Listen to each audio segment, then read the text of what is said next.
What up, y'all? Thank y'all for tuning in for Table for Two with Mike and Cherie. I'm Mike. And I'm Cherie. Our show is about serving up laughs and leftovers from last night's argument, helping you survive love one story at a time. At Table for Two, we stir the pot with a little shade, a lot of laughs, and the real truth about making love last from those not tonight moments to those, oh, that was your fault moments. I'm sorry, y'all. And everything in between. We're not therapists, just a couple chasing happiness, learning as we go, and having fun along the way. So pull up a chair and let's get into it. So what are we talking about today? So after the chaos, which is usually about 3 to 5 years, the honeymoon's over, the reality's been faced, and now you've found the rhythm. You trust each other, you know how to argue without breaking up. You're comfortable, you're confident, and you're committed, but sometimes too comfortable. This is called what? The stability stage.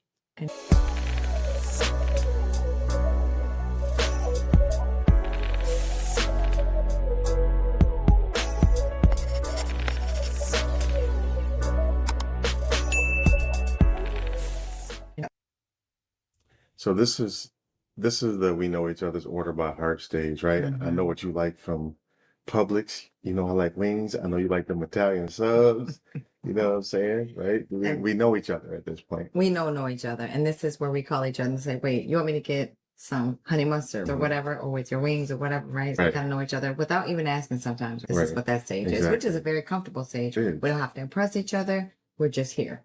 It's the we're just here stage, which there are ups and downs. There's positives and negatives to the stability stage. Agreed. So we're going to talk about that. So let's talk about the good side of the stability stage. It's peaceful.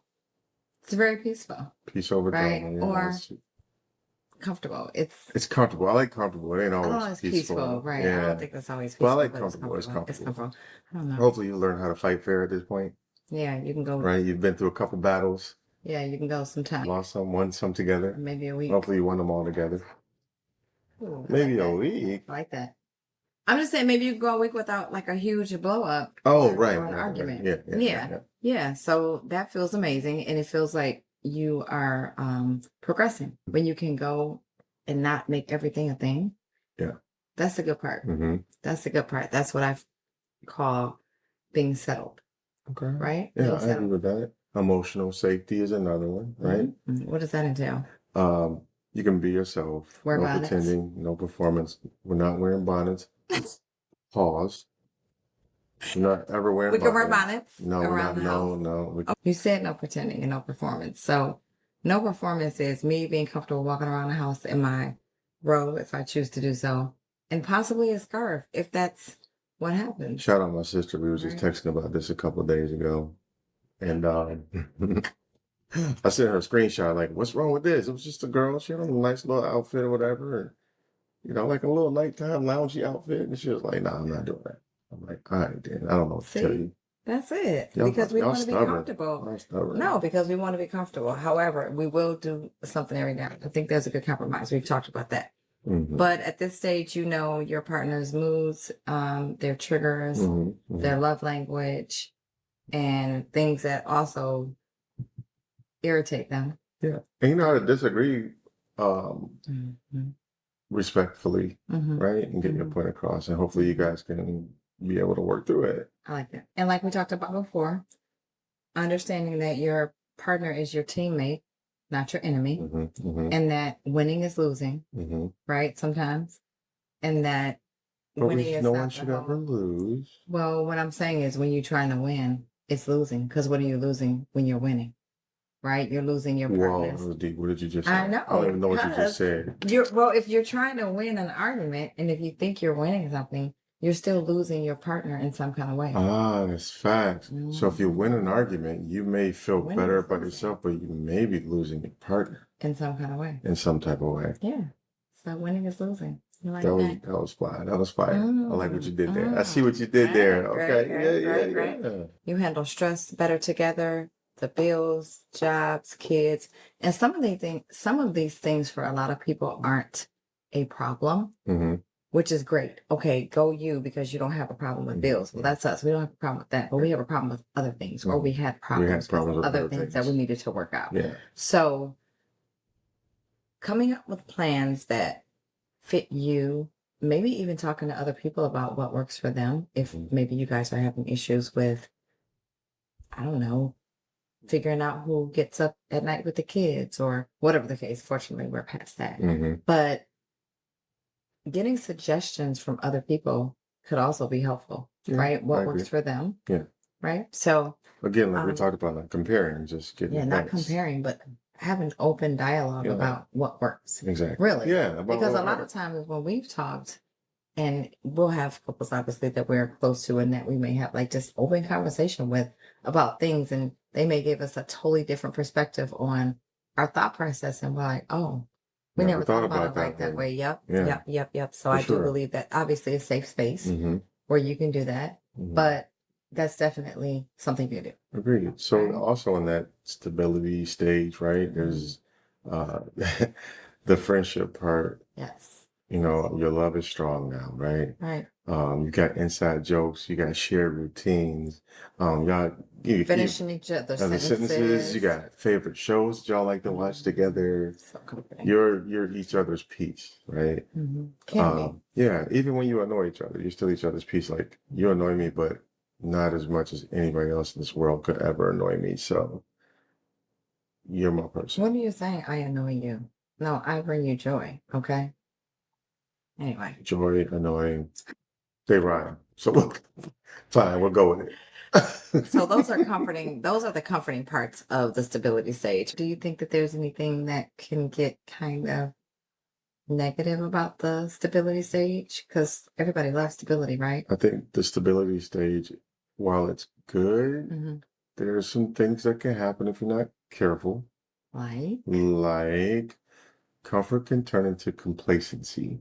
I agree with that. And, you stop doing the little things you used to do to keep love exciting. No more date nights or surprises or compliments. You might forget that love still needs effort and it still needs to be nourished, right? Because your day-to-day gets in the way, or you're just kind of used to that person, so you don't go that extra mile. So you're getting up in the morning with your bonnet on. Yeah. Is that a thing? Not getting up in the morning. You can go to bed with your bonnet on, just walking around the house with it all day, like, like you don't, because you got a husband already. I have asked Mike to call me when he's on his way home, y'all. Because listen, sometimes I do be sitting here all day with my bonnet on because I work from home. Because that's the whole thing, for real. Lazy. Well, I mean, there's no reason for me to get cutesy when I'm at home looking at animals. Yeah, I know. That's what I'm hearing from other women as well. I'm asking him. I'm like, can you please call me on your way home? Because I want to make sure I get myself together a little bit. It's true. Real talk. But the day-to-day routine can become boring or monotonous, right? It's just repeating the same thing all the time. It can be. So that's a few of the downsides. The predictability, it feels safe, but it can kill the spontaneity. Yeah. Right. Yeah. And then I feel like a lot of times you are just kind of to the place where you're like, well, why do we need spontaneity? Because we're like good, we're good, right? I too think in my mind, I kind of think about that, like some of the stuff that I know that I did at the beginning, like cute pictures during the day or whatever, selfies, just like some sexy shots and stuff like that. I need to work on that because I haven't done that in a long time, but that becomes nothing like a sexy shot to make me come right home after work. I mean, I'm coming home after work anyway, but get me all excited to get here. Just saying. Y'all know what it is. Fellas, y'all know what it is. Y'all appreciate a little sexy shot, right? It's true. Yeah. It's true. And we definitely need to. I'm not saying everybody, I definitely need to work on that because I was ultra focused. I was very hyper focused on being, sexy and everything amazing at the beginning. So I definitely have kind of come out of that honeymoon stage and got to the stability stage or the very comfortable stage. So I know that can be an issue because I know people get bored for sure. People have broken up because of that, like the being comfortable and not doing some of the things that they used to do in the beginning. I mean, it's. Well, I feel like it's worth a conversation. People don't need to break up. No, they don't need to break over. It needs to be a conversation. And again, like we talked about before, you need to be able to listen and take heed to what that person is saying, right? because it may not seem like a big deal to you, but it's a big deal to them. And if it's a big deal to them, then you shouldn't wear your bonnet all day. Especially if they can see it. But if not, rock that bonnet, ladies. I mean, I'm excited. So other things that can happen, sometimes a passion can turn into kind of nothing if you don't nurture it or if you don't make that a point to try and nurture. Yeah. Right? It can get kind of boring. Especially if you got kids and you know, the whole day-to-day thing with the kids, you have to like literally make time and make space for your relationship. Even if it might be 11 o'clock at night. Right. I was going to say, even if you can set aside like maybe 10 to 15 minutes before everything kind of starts, like if y'all coming home from work or whatever, and your day starts and you say, hey, you know, kind of moving past like the basic questions. But I think if you move past basic questions, you need to maybe say, okay, we need to talk tonight or whatever. Yeah. Right. But the physical and emotional connection definitely is going to take a conscious effort in doing more than just the day to day. How was your day? How did you sleep? Like those are basic questions and they get a little monotonous and really at the end of the day, they're not really probing questions. Those are just like your basic, almost like saying good morning to somebody. It is. I feel like also one of the reasons we talked about the text messages and stuff like that. Not, it's going to sound weird to say this, but not because you run out of things to talk about. Sure. So if you don't talk as much during the day, that's okay. I feel like when you get home and you say, how was your day? Then I can tell you about how my day was. If I'm texting you throughout the day and telling you how my day is, when I get home, there's nothing to talk about because we already talked about my day. I do like to touch base a little bit sometimes. We touch base. We touch base. It's a mental clock that we have set in our minds now. I feel like every day we touch base about 10:30 in the morning. Now, I don't know. You might have a reminder set. I do not have a reminder set. I just think about you and say, let me see how my husband's day is going. Oh, that's it. Girl. That's nice. But yeah, about 10:30, I'm like, I look up and I'm like, okay, either I'm about to text her or she's going to text me. And then after that, I come right home after work and we talk about how our day was, you know, and we get it going from there. Or after work, or after I'm done with work. Or when you get done, because sometimes when they get home, you're not done yet. For sure. It's true. It's true. And what about, I feel like this is probably applicable to maybe people that have very busy work schedules or children or whatever, just very maybe conflicting work schedules. But sometimes you may need to actually schedule a time for romance, like a nice dinner, or even other things, other intimate moments. And there's nothing wrong with putting it on a calendar because at least you're being intentional. I agree with that. Really? A lot of people feel like if you got to put it on the calendar, then I don't want it. Don't let your partner know if they feel that way. But I feel like there's something to that, right? Because if you're, like we said, if you're busy with work and kids or maybe school or whatever you got going on, your relationship in this phase can take kind of a back burner, and it's an effort to put it back in the forefront. So if you have to start scheduling a date night once a week or put something on your calendar for you guys to spend some, quality time together, then do it. Just don't be hitting the snooze button on the calendar invite like this one used to do. That was probably when we were not vibing as much as we should. So, sorry. Calendar day. You do it. Deserve one that's not snoozed. That's not snoozed. Get it together. Absolutely.